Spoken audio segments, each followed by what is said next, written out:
नहमदुहु व नुसल्ली व नुसल्लिमु अला रसूलिल करीम व अला आलिहि व अस्हाबिहि अजमाईन। अम्मा बअदु फ़क़द क़ाल अल्लाहु तआला फ़ी कलामिहिल क़दीम व फ़ुरक़ानिहिल अज़ीम। अऊज़ु बिल्लाहि मिनश शैतानिर रजीम। बिफ़ज़्लि बिस्मिल्लाहिर रहमानिर रहीम। या अय्युहल्लज़ीना आमनु इत्तक़ुल्लाह हक़्क़ तुक़ातिहि वला तमूतुन्ना इल्ला व अंतुम मुस्लिमून। सदक़ल्लाहु मौलानाल अज़ीम व बल्लगना रसूलुहुन नबियुल हबीबुल अमीनुल मकीनुल करीम व नहनु अला ज़ालिका मिनश शाहिदीना वश्शाकिरीन वल्हम्दुलिल्लाहि रब्बिल आलमीन। मौलाया सल्ले व सल्लिम व बारिक अलैहि। मोहतरम हाज़रीन किराम, मुसल्लियान निज़ाम रहमानी व रहमकुमुल्लाह ताला। महान रब्बुल आलमीन अहकमुल हाकिमीनेर कलामे पाक कुरान मजीद फुरकान हमीद থেকে आयते पाक तिलावत करेছি, যেখানে আল্লাহ রব্বুল আলামিন ईमानदारকে সম্বোধন করে বলছেন, ইয়া আইয়ুহাল্লাযীনা আমানু, যারা তোমরা ঈমানদার, ইত্তাকুল্লাহ, আল্লাহকে ভয় করো, ওয়ালা তামুতুন্না, কখনো তোমরা মৃত্যুবরণ করিও না, ইল্লা ওয়া আনতুম মুসলিমুন, মুসলমান হয়ে মরো। মৃত্যুটা মুসলমান অবস্থায় বরণ যেন হয়, প্রত্যেকটা মুসলমানের আজীবনের লক্ষ্য উদ্দেশ্য হওয়া উচিত যে আমি যেন মুসলমান হয়ে মরি। তো আমাকে মুসলমান হয়ে মরতে হলে মুসলমানের আকিদা বিশ্বাসকে ধারণ করতে হবে, মুসলমানের আখলাক চরিত্র তাহজিব তামাদ্দুন যেগুলো পবিত্র কোরআন এবং হুজুর নবী করিম রউফ রহিম সৈয়দ আলম তাজদারে মদিনা সাল্লাল্লাহু আলাইহি ওয়াসাল্লামের উক্তি কর্ম সমর্থনের মাধ্যমে যেটা আমাদের সামনে প্রকাশিত হয়েছে সেগুলোকে অবলম্বন করা, সেগুলোকে মনে প্রাণে বিশ্বাস করে আমল করা, এরই মধ্যে হচ্ছে আমাদের মুসলমান হওয়া। আলহামদুলিল্লাহ। মোহতারাম হাজরিন, আল্লাহ বলছেন মরতে তো সবাইকে হবে, মুসলমান হয়ে মরো। কারণ মুসলমান হয়ে মরতে না পারলে দুনিয়াও বরবাদ, আখিরাতও বরবাদ। আমরা মুসলমান যারা পরকালকে বিশ্বাস করি, আমরা মুসলমান যারা বিশ্বাস করি আমি এই জীবনে যত কুকর্ম করব তার প্রতিটি জর্রা জর্রা হিসাব আল্লাহর কাছে দিতে হবে এবং সেটার শাস্তি ভোগ করতে হবে। পবিত্র কোরআনে পাকে আল্লাহ পাক ইরশাদ করছেন, ফামান ইয়ামাল মিসকালা যাররাতিন খায়রান ইয়ারা, যেই ঈমানদার একেবারে জর্রা পরিমাণ পুণ্য করবে সে তার ফল অবশ্যই প্রত্যক্ষ করবে, সে তার পরিণাম অবশ্যই পাবে।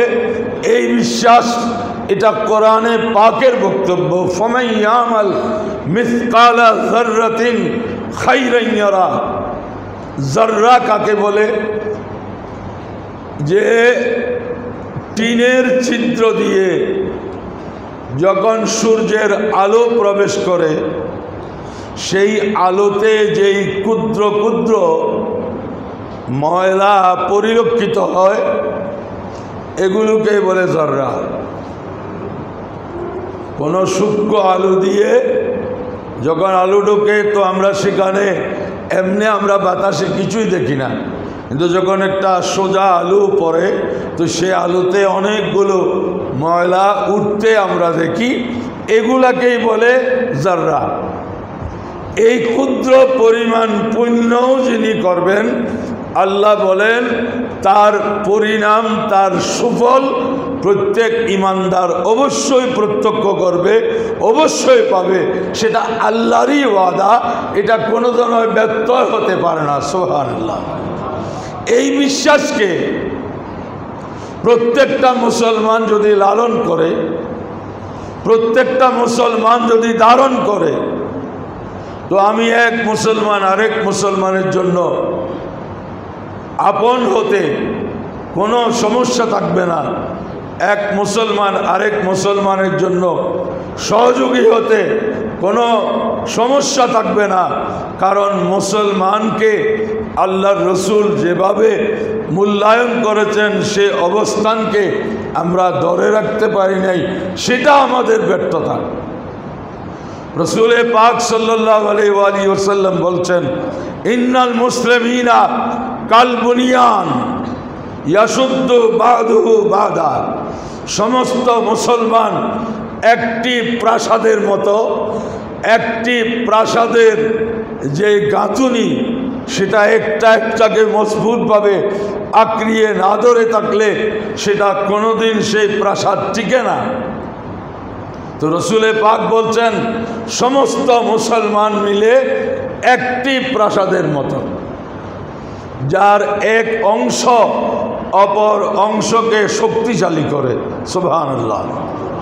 এই যে বর্ণনাগুলো আমরা মুসলমানের আদৌ কি সেই দিকে লক্ষ্য, গুরুত্ব, অনুধাবন, উপলব্ধি আমরা করছি, এটা আমাদের প্রত্যেকটা মুসলমানকে চিন্তা করা দরকার যে আমি সকাল থেকে উঠে সন্ধ্যা পর্যন্ত আমি মুসলমান হিসেবে কি করছি, কি বলছি, আমি আমার হিসাব আমি যদি করি তাহলে আমার সামনে আমার অবস্থাটা স্পষ্ট হবে।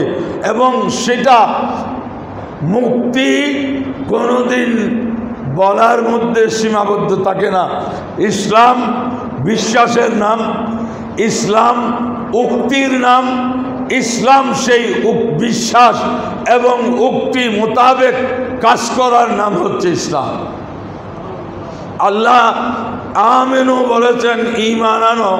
সেই আমেনু শব্দটা আমরা 1000 বার পড়তে থাকলে ঈমানদার হব না। ঈমান যেটাকে বলে সেটাকে আমাকে বিশ্বাস করতে হবে যে তসদীকুন নবী সাল্লাল্লাহু আলাইহি ওয়াসাল্লাম বিকুল্লি মা বিমা জা বিহি মিন ইনদিল্লাহ। রসুল পাক সাহেবে লৌলাক সাল্লাল্লাহু আলাইহি ওয়াসাল্লাম আল্লাহর পক্ষ থেকে যা কিছু নিয়ে এসেছেন এগুলোকে সত্য বলে বিশ্বাস করা, সেটাই হচ্ছে ঈমান। এরপর আসছে ইকরার বিল লিসান। আপনি বিশ্বাস করলেন কিন্তু মৌখিক স্বীকারোক্তি প্রকাশ করলেন না, তাহলে আরেকজন জানবে কেমনে আপনি ইসলামী বিশ্বাস পোষণ করেন? সেজন্য ইকরারে বিল লিসান, মৌখিক স্বীকৃতি। এরপর হচ্ছে আমল বিল আরকান।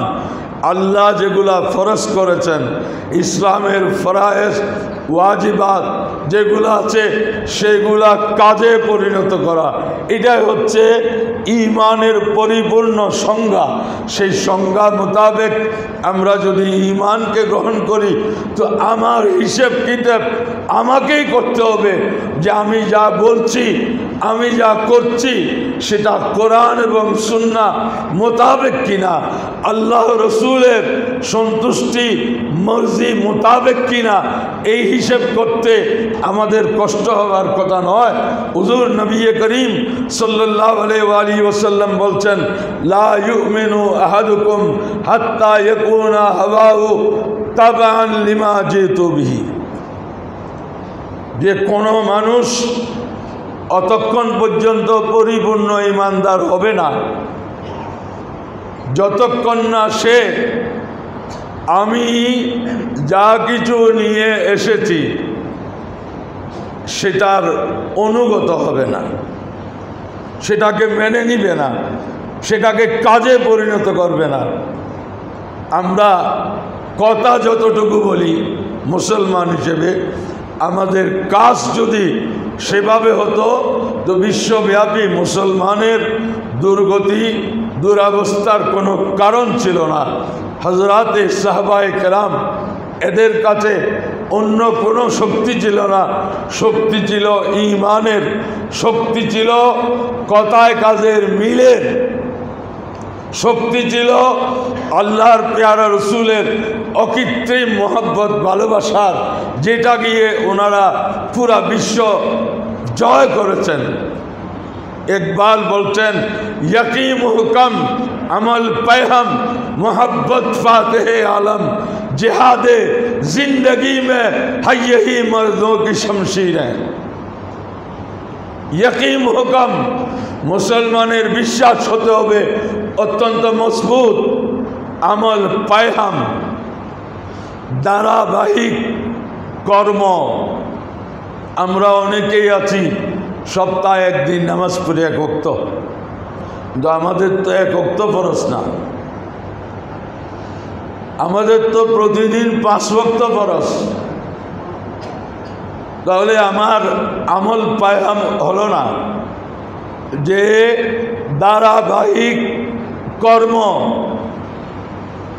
যে আমার সেই ধারাবাহিকতা রক্ষা না করলে আমি সেই সুফল পাবো না। ইয়াকিন মুহকাম মজবুত বিশ্বাস থাকতে হবে যে সাহাবায়ে কেরাম অসহায়ত্বের মধ্যেও মজবুত বিশ্বাস নিয়ে নেমে পড়েছেন, সাহায্য আল্লাহর পক্ষ থেকে এসেছে। সুবহানাল্লাহ। মুসলমান নিঃস্ব ছিল, আমরা জানি মুসলমান সবসময় কাফেরের মোকাবেলায়, বেদিনের মোকাবেলায় বৈষয়িকভাবে সবসময় দুর্বল ছিল, কিন্তু ঈমান এবং বিশ্বাসের ক্ষেত্রে মুসলমান সবসময় শক্তিশালী ছিল। সেজন্য সাহাবায়ে কেরাম সে অবস্থায়ও সেই বিজয় ওনারা ছিনিয়ে এনেছেন। তাদেরকে এই সৃষ্টির প্রত্যেকটা কিছু সহযোগিতা করেছে।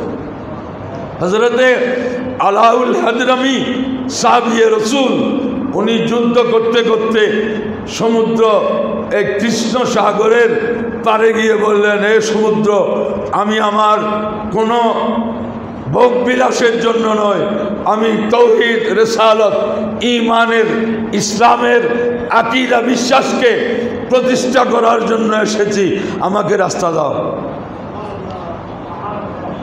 পানি সরে গেছে, মুসলমানের মুজাহিদিন গোড়া নিয়ে পার হয়ে গেছে, বলছেতে গোড়ার পায়ে পানিও লাগে না, কোনো কাদামাটিও লাগে না। তো একবার সেই হাদিসটাকে ওনার ভাষায় বলছেন, দস্তে তো দস্ত दरियाबी न छोड़े हमने, बाहरे सुलमात में दौड़ा दिए घोड़े हमने। मुसलमान ওই বীরের জাতির নাম। আমরা কোনো স্থল, কোনো মরুভূমি ছাড়ি নাই, বরং কৃষ্ণ সাগরের মধ্যেও মুসলমানের ঘোড়া দৌড়ে পার হয়েছে। সুবহানাল্লাহ।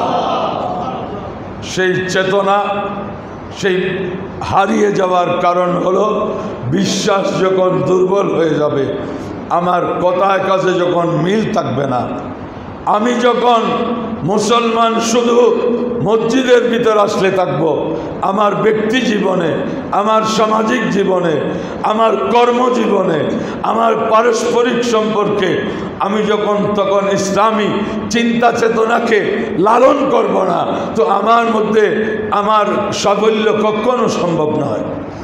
সেজন্য আল্লাহ বলেছেন, ওয়ালা তাহিনু ওয়ালা তাহজানু, তোমরা দুর্বল হইও না, দুশ্চিন্ত হইও না, ও আনতুমুল আলাউন, তোমরাই বিজয়ী।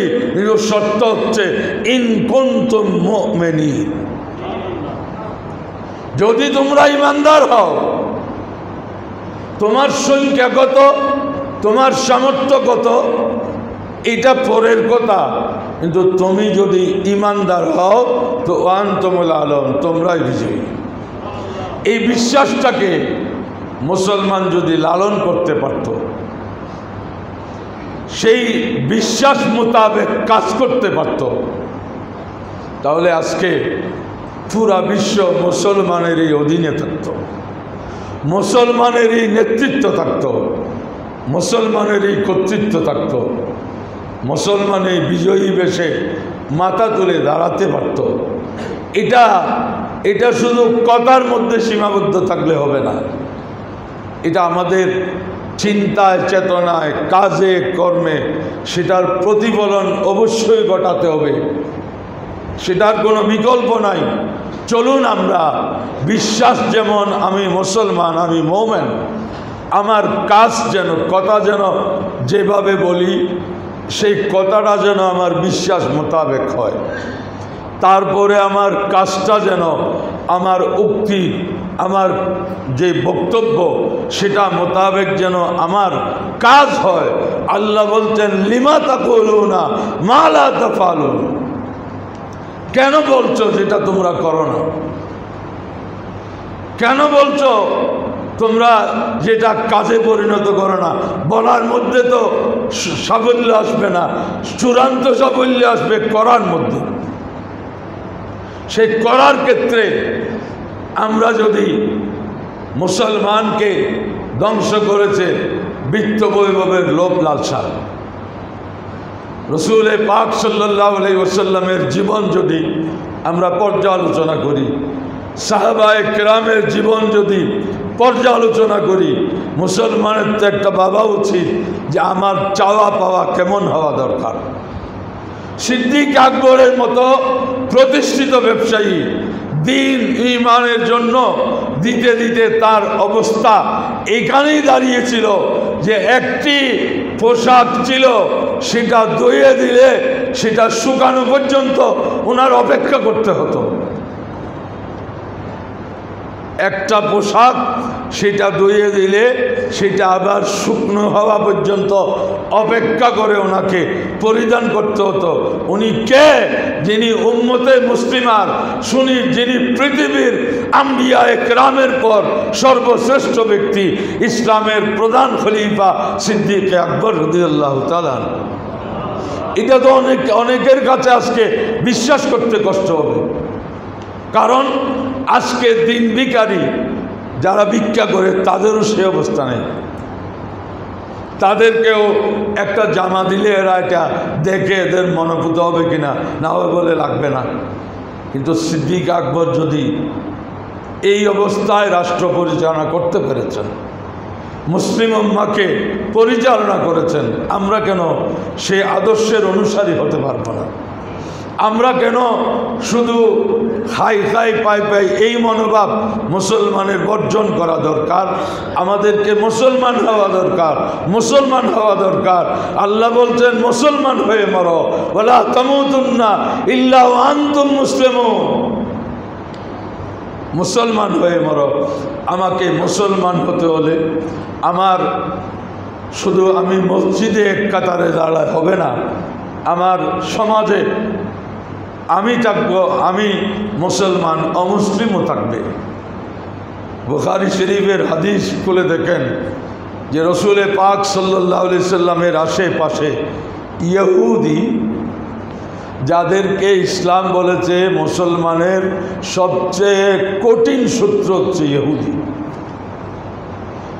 লাতাজিদান্না আশাদ্দান নাসে আদাওয়াতান লিল্লাযিনা আমানু আল ইয়াহুদ। সেই ইহুদিদের সাথে রসুল পাক সাল্লাল্লাহু আলাইহি সাল্লাম ওনার যখন ঘরে কিছু হতো, উনি ওদের ঘরে পাঠাতেন, ওদের ঘরে এটা হাদিয়া স্বরূপ পাঠাইতেন। এটা হচ্ছে কি আমাদেরকে সামাজিকতা শিক্ষা দিয়েছে। কিন্তু আমরা আনব্যালেন্স হয়ে কখন আমরা এক সময় সামাজিকতা রক্ষা করতে গিয়ে তার ভিতরেই তার আদর্শকেই আবার আমি অনুসরণ করে ফেলি। প্রত্যেকটা কিছুর সীমা আছে, আমি অমুসলিমের সাথে কিভাবে আচরণ করব সেই দিক নির্দেশনা, সেই গাইডলাইন্স ইসলামে স্পষ্টভাবে দেওয়া আছে। বেচা কিনা, ব্যবসা বাণিজ্য, এই ক্ষেত্রে ইসলাম কঠোরতা করে নেই। কারণ একটা কমিউনিটিতে সবাই এক ধর্মের মানুষ থাকবে সেটা হয় না, বিভিন্ন ধর্মের মানুষ থাকবে। তাহলে এইটাকে চলমান রাখার জন্য কিন্তু এবার ইসলাম বলেছে যে এদেরকে বন্ধু বানিও না। লা ইয়াত্তাখিযুল মুমিনুনাল কাফিরিনা আউলিয়া, লা তাত্তাখিযুল ইয়াহুদা ওয়ান নাসারা আউলিয়া। এগুলো কোরআন, যে তোমরা কাফেরকে বন্ধু বানিও না। আমরা আনব্যালেন্স হয়ে যাই, কখনো একেবারে এদেরকে বন্ধু বানিয়ে ফেলতেছি, সেটা সীমালঙ্ঘন হচ্ছে, আর কখনো তাদের প্রতি অন্যায় হচ্ছে, সেটাও সীমালঙ্ঘন হচ্ছে। আমাদেরকে সীমার উপর ইসলাম কোথাও ইন্নাল্লাহ লা ইউহিব্বুল মুতাদিন, সীমালঙ্ঘনকারীকে আল্লাহ তাআলা পছন্দ করেন না। প্রত্যেক মুসলমানের এই কথা বোঝা উচিত যে আমি আমার প্রথম পরিচয় আমি মুসলমান, অন্যান্য পরিচয় পরে। কারণ আমার এই পরিচয় আমার নাজাতের মাপকাঠি। কিন্তু আজকে অনেকের কাছে মুসলমান পরিচয় এটা বড় পরিচয় হচ্ছে না। এটা মুসলমানের জন্য দুঃখজনক। আমার আসল পরিচয় আমি মুসলমান, তারপর আমার ভৌগোলিক পরিচয়, তারপর আমার ভাষার পরিচয়, তারপর আমার সামাজিকতার পরিচয়, এগুলো তো অনেক পরে। কিন্তু আমরা যদি প্রত্যেকে একটা পরিচয়কে নিয়ে আমরা থাকতে পারি, সেটা হচ্ছে আমি মুসলমান, আপনি মুসলমান, এই পরিচয়কে আমরা যদি নিশ্চিত করতে পারি, তাহলে আমাদের শান্তি, আমাদের নিরাপত্তা এটা একেবারে চূড়ান্ত। তাই আমি সকল মুসলমানদের কাছে আহ্বান করব, চলুন আমরা মুসলমান করি। রসুল পাক সাল্লাল্লাহু আলাইহি সাল্লামের, সাহাবায়ে কেরামের, তাবেঈন, তবে তাবেঈনের, আল্লাহ প্রিয় বান্দারা যাদের অনুপম আদর্শ মুসলমানকে সমৃদ্ধ করেছে, যাদের আদর্শ দেখে অমুসলিম দলে দলে ইসলামের ছায়াতলে এসেছে, এখনো আসতেছে, সেই ইসলামের অনুসারীরা আমরা যদি ইসলামকে জানি, ভালো করে জানার মতো, খণ্ডিত জানা নয়, পরিপূর্ণ জানার দরকার। সেটার জন্য আমাদেরকে সচেষ্ট থাকতে হবে এবং সেটা আমাদের আমলে পরিণত করতে হবে। তাহলে আমাদের সাফল্য। আজকে সকলের কাছে যে বাংলাদেশ, এই দেশের আমরা এই দেশের অধিবাসী, আমাদেরকে এই দেশে থাকতে হবে যেন আমরা একে অপরের প্রতি সহনশীল হই, ভ্রাতৃত্ববোধ, এবং এটা পৃথিবীর দ্বিতীয় বৃহত্তর মুসলিম রাষ্ট্র হিসেবে আমরা যেন সম্প্রীতি বজায় রেখে চলি।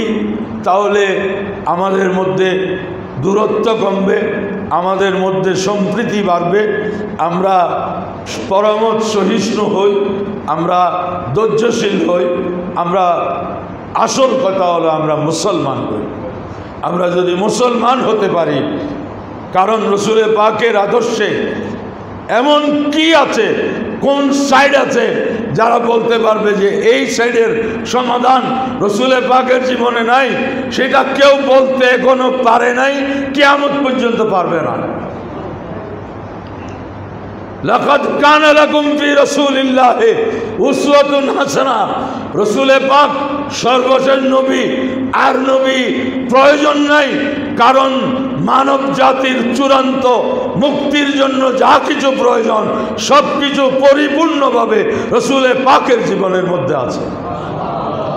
সেখানে এটা মধ্যযুগীয় আদর্শ, মধ্যযুগীয় চিন্তা যারা, এটা বলার কোনো সুযোগ নেই। মধ্যযুগীয় সূর্য যদি কার্যকর হতে পারে, মধ্যযুগীয় আসমানের নিচে যদি আমরা থাকতে পারি, মধ্যযুগীয় জমিনের উপর যদি আমরা বাস করতে পারি, জমিন আর আসমান তো পরিবর্তন হয় নাই। ইসলামকে মধ্যযুগীয় আদর্শ যারা বলে, এরা ইসলামের পরিপূর্ণ অনুসারী নয়, এরা ইসলামকে বুঝে নাই। ইসলাম মধ্যযুগীয় সূর্যক্ষণ যুগের, সেই মধ্যযুগীয় সূর্যের আলোতে থাকতে পারলে ইসলামের আলোতে ইসলামকে এইভাবে অভিহিত করার কোনো মানে হয় না। মুসলমানকে, যদি আমি মুসলমান হই তো আমাকে আসল পরিচয় ধারণ করতে হবে, আমি মুসলমান। তারপর আমার ভাষার পরিচয়, তারপর আমার অন্যান্য পরিচয়। সেই পরিচয় আসলে আমাদের শান্তি, সমৃদ্ধি, শৃঙ্খলা সব কিছু আসবে। আল্লাহ রব্বুল আলামিন আমাদেরকে সে তৌফিক দান করুন যে বর্তমান পরিপ্রেক্ষিতে যে যারা আহত হয়েছে, নিহত হয়েছে, আমরা তাদের জন্য আল্লাহর দরবারে দোয়া করব। আল্লাহ তাআলা আহতদেরকে সুস্থ করুন, নিহতদের সে আত্মত্যাগকে কবুল করুন এবং তাদেরকে আল্লাহ জান্নাতবাসী করুন। আমিন। ও আখিরু দাওয়ানা আনিল হামদুলিল্লাহি রাব্বিল আলামিন।